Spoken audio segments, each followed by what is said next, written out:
Monsieur le Président, Madame la Vice-présidente, chers collègues, Mesdames et Messieurs, comme nous l'a présenté notre vice-présidente Georgette Bréard, le PRIC, comme certains l'appellent, le Pacte régional d'investissement dans les compétences, est le fruit d'un travail collaboratif qui s'appuie sur un diagnostic de la situation socio-économique de notre territoire.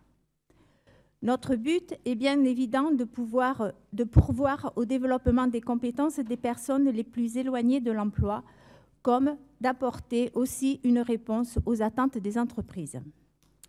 Surtout, nous devrons veiller à ce que ce pacte ne laisse personne sur le bord du chemin. C'est difficile, mais c'est notre devoir. Je pense à toutes ces personnes qui se trouvent en situation d'illettrisme. Ces personnes qui, bien souvent, un sentiment de honte les maintient dans le silence. Ce que l'on appelle, hélas à défaut, les invisibles. Pourtant, elles ont su développer de formidables compétences d'évitement, des techniques pour ne pas être trahies.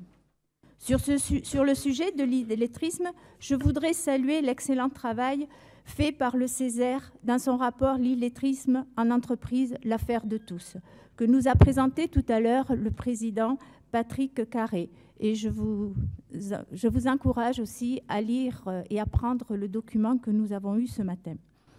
Certes, depuis 2013, nous pouvons noter une baisse du taux de personnes en situation d'illettrisme, qui avoisine aujourd'hui 7%. Toujours trop, hélas.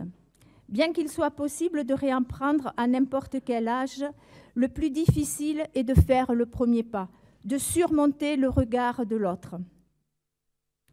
En 2017, plus de 1000 personnes maîtrisant peu les connaissances de base ont bénéficié d'une formation de compétences clés afin d'acquérir un socle de connaissances.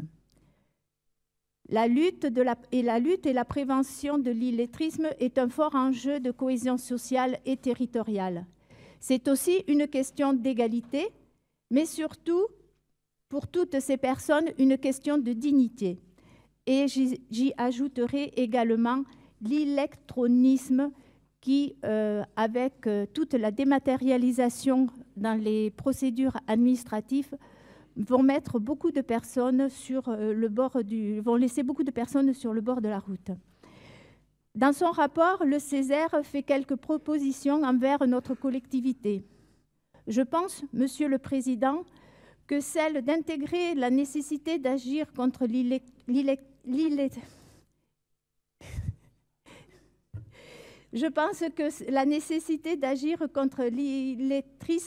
dans le cadre de notre démarche de la BRAISCOP pourrait être un axe de travail dans la droite ligne de la philosophie de notre BRAISCOP.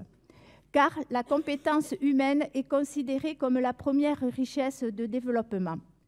Monsieur le Président, mes chers collègues, ce pacte région va nous permettre de renforcer notre action en faveur notamment des publics en situation d'illettrisme. C'est aussi à travers le prochain pacte régional de prévention de lutte contre l'illettrisme État-région que nous pourrons répondre encore davantage aux attentes fortes de la population. Je fais confiance à notre capacité à faire. Merci.